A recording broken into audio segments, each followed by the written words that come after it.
오늘 저희가 함께 묵상할 말씀은 사도행전 25장 10절부터 21절까지의 말씀입니다. 우리 같이 찾아볼까요? 사도행전 25장 10절부터 21절까지의 말씀입니다.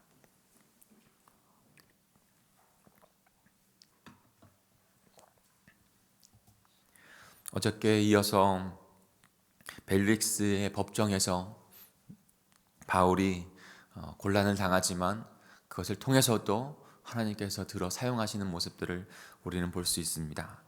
여전히 우리에게도 오늘도 환난이 있고 어려움들이 있을 수 있습니다. 그 가운데 우리의 삶은 어떤 삶이 되어야 하는지, 어떻게 그 삶을 이뤄가야 하는지 깨닫는 이 시간이 되기를 소망합니다. 제가 먼저 10절을 읽겠습니다. 총독이 바울에게 머리로 표시하여 말하라 하니 그가 대답하되 당신이 여러 해 전부터 이 민족의 재판장 된 것을 내가 알고 내 사건에 대하여 기꺼이 변명하나이다. 예루살렘에 예배하러 올라간 지 열 이틀밖에 안 되었고 그들은 내가 성전에서 누구와 변론하는 것이나 회당 또는 시중에서 무리를 소동하게 하는 것을 보지 못하였으니 이제 나를 고발하는 모든 일에 대하여 그들이 능히 당신 앞에서 내세울 것이 없나이다. 그러나 이것을 당신께 고백하리이다. 나는 그들이 이단이라 하는 도를 따라 조상의 하나님을 섬기고 율법과 선지자들의 글에 기록된 것을 다 믿으며 그들이 기다리는 바 하나님께 향한 소망을 나도 가졌으니 곧 의인의 악인의 부활을 믿는 사람이다. 이것으로 말미암아 나도 하나님과 사람에 대하여 항상 양심에 꺼리낌 없기를 힘쓰나이다. 여러 해 만에 내가 내 민족을 구제할 것과 재물을 가지고 와서 드리는 중에 내가 결례를 행하였고 모임도 없고 소동도 없이 성전에 있는 것을 그들이 보았나이다. 그러나 아시아로부터 온 어떤 유대인들이 있었으니 그들이 만일 나를 반대할 사건이 있으면 마땅히 당신 앞에 와서 고발하였을 것이요 그렇지 않으면 이 사람들이 내가 공회 앞에 섰을 때 무슨 옳지 않은 것을 보았는가 말하라 하소서. 같이 읽겠습니다. 오직 내가 그들 가운데서 와서서 외치기를 내가 죽은 자의 부활에 대하여 오늘 너희 앞에 신문을 받는다고 한 이 선소리만 있을 따름이니이다 하니. 우리 같이 묵상하면서 하나님께서 오늘 나에게 주시는 귀한 말씀 무엇인지를 기도하며 묵상하며 깨닫겠습니다. 같이 묵상합니다.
사랑하는 성도 여러분, 오늘은 어떠한 말씀을 여러분에게 각자에게 하나님께서 주시는 것 같으십니까?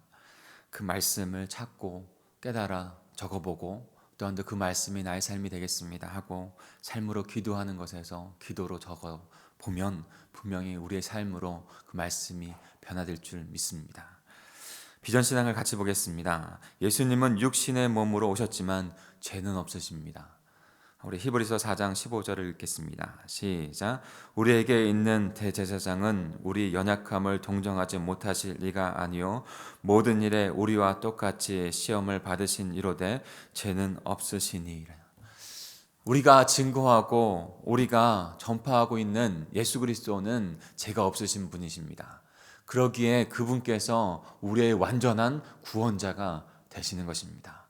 그의 십자가의 대속이 완전한 구원의 십자가가 되는 것입니다. 우리는 그것을 믿고 구원받았고 또한 더 그것을 증거하는 삶을 살아가는 것이죠. 오늘 바울도 바로 그 예수 그리스도의 십자가, 흠없으고 점없으신 그 의로우신 어린 양 되신 그분께서 우리를 위하여 십자가에 죽으시고 다시 부활하셨다는 것을 증거하는 그 삶을 살아가고 있는 것입니다. 우리도 우리의 삶 가운데 귀한 증인의 삶, 증거의 삶이 되는 줄 믿습니다. 그런데 오늘 바울이 그 마지막 로마로 가서 이제 순교의 자리까지 가게 되는 그 마지막 여정을 보면서 참 예수님과 너무나도 닮은 삶을 마지막에 드리고 있다는 생각을 제가 하게 됐습니다. 예수님께서도 이방인 법정에 예루살렘에서 잡히셔서 이방인 법정에 서셔서 이방인 법정에서 사형 선고를 받으시고 골고다에서 죽음을 당하셨어요. 바울은 어떻습니까? 예루살렘에 잡혀서 이방인 법정에 지금 서서 이방인 법정에서 지금 재판을 받고 있는 것이죠. 그런데 예수님과 바울이 좀 마지막이 달라요. 물론 그 마지막 바울도 그 마지막 순간에 순교의 자리로 가지만 하나님의 아들이신 예수님께서는 그 선고를 받으시고 사형 선고를 받으시고 십자가에서 대속의 죽음으로 하나님의 뜻을 이룹니다. 그런데 바울은요 지금 로마 시민이라고 하는 그 시민권을 가지고 어디까지 갑니까? 그 예루살렘에서 순교하는 그 가이사랴에서 순교하는 그런 것이 아니라 먼 이방인 땅끝이라고 할 수 있는 예루살렘과 유대와 사마리아 땅끝까지라고 그 시대에 말할 수 있는 그곳에 가서 십자가 부활의 복음을 증거하는 일까지 하게 되는 것이죠. 사랑하는 성도 여러분, 저와 여러분도 바울과 같은 인생이 되는 것이 맞다고 생각이 듭니다. 예수 그리스도의 십자가 부활의 생명이 우리에게 있습니다. 예수님께서 그것을 이루셨어요. 그러니까 그것을 가지고 복음을 증거하는 그 자리, 내가 가야 할 그 땅끝의 그 자리, 영원히 있는 곳, 그곳으로 가야 되는 줄 믿습니다. 오늘 바울이 그 증거의 삶을 살아가거든요. 근데 어떻게 그 증거의 삶을 살아가는지, 하늘의 지혜로 담대함으로 거침없이 그렇게 증거하고 있는지를 우리가 보고 오늘의 삶 가운데서도 우리의 삶 가운데서도 그 예수 그리스도의 십자가 부활의 증거자가 될 수 있기를 간절히 소망합니다. 바울이 성전 바깥들에서 매를 맞고 거의 죽을 뻔하지 않습니까? 그런데 바울을 그렇게 죽이려고 했던 것이죠. 그 시도가 실패하게 됩니다. 유대인 지도자들은 이제 다음 목표를 세웠던 것입니다. 무엇입니까? 바울을 이방인 법정에 세우고 이방인 법정에서 사형 선고 받게 하려고 하는 거예요. 예수님과 똑같지 않습니까? 왜냐하면 유대인의 법정에서는 스스로 로마의 속국이었기 때문에 스스로 사형까지 내릴 그런 권한이 없었거든요. 그래서 그 로마 총독을 통하여 바울에게 사형 선고를 내려서 바울을 죽게 하기 위해서인 것이죠. 그래서 어저께 보았던 것처럼 세상의 지식과 정치적으로 뛰어난 더둘러라고 하는 변호사를 사서 그 변호사로 그 바울을 고발하게끔 하게 하는 것입니다. 그 고발의 내용이 무엇보다도 정치적이고 그 다음에 반역한다고 하는 그 죄로 사형 선고를 하게 하려는 것이에요. 그 당시에 바로 사형 선고가 되어지는 것은 로마에 대한 반역의 죄였거든요.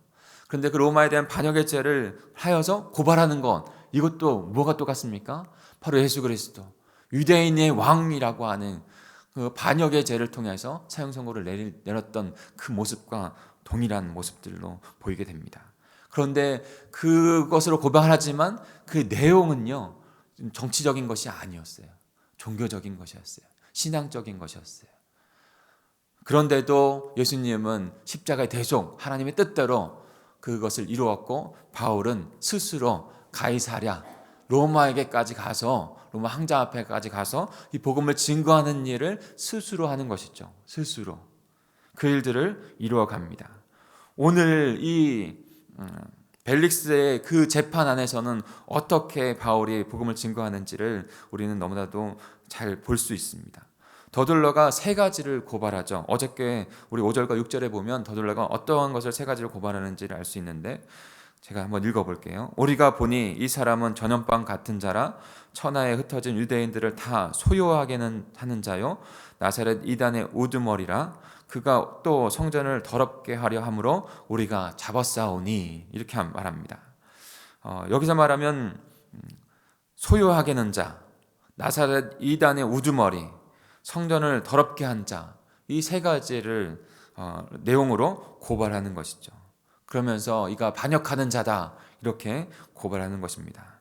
그런데 이 고발에 오늘 바울이 하나하나 너무나도 분명하고 명확하게 반박을 합니다. 자기 변호를 합니다. 그러면서 그 변호하는 자리를 그냥 자기만 살겠다고 하는 변호하는 자리가 아니라 복음을 증거하는 자리로 삼습니다. 사랑하는 성도 여러분, 그리스도인의 삶에 있어서 예수님과 그의 복음과 동떨어진 삶은 있을 수 없는 것입니다. 삶의 내용은 다 다를 수 있습니다. 그러나 언제나 예수님의 복음과 연결되어 복음에 증거되는 삶이 우리의 삶이 되는 줄 믿습니다. 바울과 같이 그렇게 오늘 아무 여기 없다라고도 오늘 복음 증거하는 그 자리에서 목요전도 화요 토스트전도 하잖아요. 그 자리에서나, 그리고 나의 삶의 자리에서나, 직장에서나, 어떠한 만남에 있어서도 다를 수는 있지만 그 핵심은 예수 그리스도, 그의 복음을 증거하는 삶인 거예요. 바울이 지금 그렇게 하고 있는 것입니다. 언제나 우리는 영적인 싸움 안에서 복음을 증거하는 귀한 삶이 되는 줄 믿습니다. 우리 10절을 같이 한번 읽어볼까요? 오늘 본문의 10절입니다. 시작.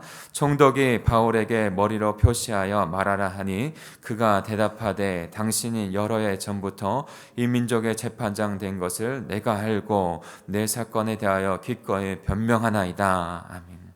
이제 바울은 벨릭스가 말하라고 하는 그 표시를 보고 듣고 그 다음에 자기 변호를 하게 됩니다. 바울은 고발 내용에 대해 확실하게 무고함에 대하여, 자기의 무고함에 대하여 합법적인 증거를 대면서 이야기를 합니다. 합리적인 증거를 대면서 이야기합니다. 성도 여기에서 저와 함께 우리 공동체와 함께 나누고 싶은 포인트가 하나 있어요. 어떤 거냐면 복음은 너무나도 하나님께서 주신 순수한 복음이죠. 그 자체는 너무나 능력이에요. 그런데 그 복음을 담고 있는 그 방법과 모습 안에서도 합법적이어야 하고 세상에 바라보기에 합리적이어야 해요. 그 너무나 귀중한 보물이 잘못된 방법에서 쌓여서 그 빛을 잃어버리셔서는 안 돼요. 그런데 때로는 우리는 그 귀한 것이 그 복음을 증거할 때 잘못된 것 때문에 잘못된 방법 때문에 그 방법을 얘기하다가 그 귀한 복음을 전하지 못하고 왜곡되게 그들에게 비춰질 때고 있다는 거예요. 그런데 바울이 지금 자기를 변호하면서 합법적인 면에서 너무나도 당연한 것을, 합리적인 것을 그들에게 말하면서 변호를 합니다. 그랬더니 그 복음이 더 그들에게 능력 있게 증거되어지는 것이죠. 우리 11절부터 13절까지 다시 한번 읽어볼까요? 같이 읽겠습니다. 시작. 당신이 아실 수 있는 바와 같이 내가 예루살렘에 예배로 올라간 지 열이틀밖에 안 되었고 그들은 내가 성전에서 누구와 변론하는 것이나 회당 또는 시중에서 무리를 소동하게 하는 것을 보지 못하였으니 이제 나를 고발하는 모든 일에 대하여 그들이 능히 당신 앞에 내세울 것이 없나이다. 대제사장과 더들로 그들이 지금 바울을 고발하고 있지만 바울은 예루살렘에 예배하러 간 것뿐이고, 그리고 그 10리틀밖에 되지 않은 상황에서 자신이 정치적으로나 신학적으로나 어떤 변론에 가담하지 않았다는 것을 증거합니다. 그렇게 하지 않았어요. 근데 그 모습을 보면서 지금 대제사장과 그 다음에 서둘러는 고발하고 있는 것이거든요. 그리고 무리를 소동하게 한 적도 없어요. 그에 대한 고발이 어떠한 그 증거도 없다는 것을 바울이 하나하나 종합적으로 말하고 있는 것이죠. 바울이 그런 잘못을 하지 않았기 때문인 거예요. 복음이 되기 위해서 언제나 합법적인 모습으로 갔습니다. 예루살렘 이스라엘을 해방하기 위해서 물리적으로 했던 운동들이 있었어요. 하나님의 세상보다도 하나님의 역사 가운데 있어요. 하나님께서 주관하시는 것. 세상의 그 지위도 뭐라고 말씀하셨습니까? 하나님께서 주시 않으면 그 지위도 얻을 수 없다는 거예요. 때로는 불합리한 것 같이 느껴질 수도 있어요. 그러나 그때에도 하나님의 방법으로 하나님의 복음을 증거하는 삶을 살아야 해요. 때로는 우리의 가정 안에서도 우리가 사는 사람 안에서도 합법적이지 않고 합리적이지 않은 부분에서 다가올 때가 있죠. 그러나 우리는 그 복음을 증거하는 삶에 있어서 예수 그리스도께서 가신 방법으로 가요. 그럴 때 그 복음이 하나님 나라의 방법으로 더 능력 있게 그들에게 증거되는 것입니다. 아, 세상과 다르구나. 별반 차이가 없다고 평가받는 게 아니라 세상과 다르구나. 그러니까 거기에 생명이 있구나. 그렇게 깨닫게 되어지는 복음의 본질을 그들에게 나타내는 저와 여러분의 얘기를 간절히 소망합니다. 바울이 그렇게 복음을 지금 증거하고 있는 것입니다. 또한 바울은 성전을 더럽히는 일도 하지 않았다라고 그 고발도 반박합니다. 우리 10절부터 17절부터 20절까지 다시 한번 읽어보겠습니다. 같이 읽습니다. 시작. 여러 해 만에 내가 내 면적을 구제할 것과 제물을 가지고 와서 드리는 중에 내가 결례를 행하였고 모임도 없고 소동도 없이 성전에 있는 것을 그들이 보았나이다. 그러나 아시아로부터 온 어떤 유대인들이 있었으니 그들의 만일 나를 반대할 사건이 있으면 마땅히 당신 앞에 와서 고발하였을 것이요 그렇지 않으면 이 사람이 내가 공회 앞에 섰을 때 무슨 옳지 않은 것을 보았는가 말하라 하소서. 지금 바울은 성전을 더럽혔다고 하는 그 고발도 전혀 그렇지 않다라고 말하고 있는 것이죠. 율법과 그들의 행위도, 유대의 행위도 전혀 그렇게 어기지 않았다라고 지금 말하고 있는 것입니다. 오히려 성전에 가서 유대인의 그 율법 안에서 행했던, 유대인들이 행했던 그 결례를 행하면서 바울이 잘못된 생각으로 그렇게 하지 않았다는 것을 그들에게 오히려 보였어요. 성전을 더럽힌 일이 아닌 것이죠. 아시아에서부터 온 유대인들이 그를 고발하고 소동했지만 전혀 그것은 옳은 행동, 옳은 그런 증거들이 아니다라는 것을 지금 말하고 있는 것입니다. 너무 분명하게 그렇게 말하고 있는 것이죠. 그때 해도 바울은 그 변화하는 것에 멈추지 않아요. 그리고 나서 바울이 복음의 증거를 더 이어갑니다. 예수 그리스도의 십자가 부활의 사건의 그 증거를 하고 있는 것이죠. 21절을 같이 읽겠습니다. 시작. 오직 내가 그들 가운데 서서 외치기를 내가 죽은 자의 부활에 대하여 오늘 너희 앞에 신문을 받는다고 한 이 한 소리만 있을 따름이니이다 하니. 네. 오직 죽은 자의 부활에 대하여 무엇입니까? 예수 그리스도 그의 십자가에 그리고 부활에 대하여 그리고 그 십자가의 부활을 따르는 자들에 대하여 그들에게도 죽은 자의 부활이 있다는 것을 증거하는 그 증언을 바울은 계속해서 하고 있는 것이에요.